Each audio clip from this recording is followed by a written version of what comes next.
аз съм Нора, добре дошли в канала ми. Днес ще си направим една вкусна салата от печени зеленчуци. Кръстила съм салата Аморе, незнайно откъде, но няма никакво значение. Ако ви е интересно, останете до края на видеото и пожелавам приятно гледане.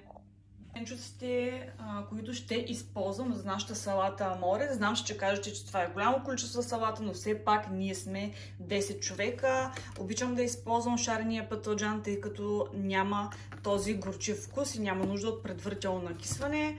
Тиквичките, гледала съм долу-горе домати да са с една и съща форма, защото ще ги режем на филийки и след малко влиза всичко във фурната за печене.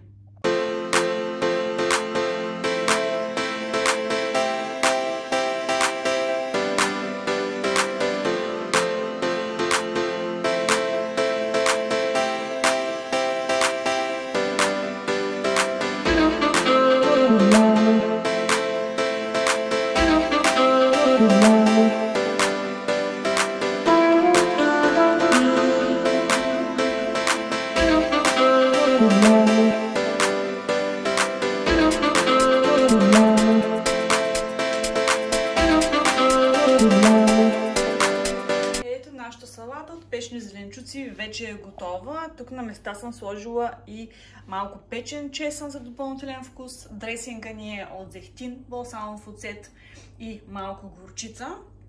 И вуаля, готови сме да хапваме. Ако ви харесват такива видеа, дайте палец нагоре, абонирайте се за канала ни. Благодаря, че гледахте това видео.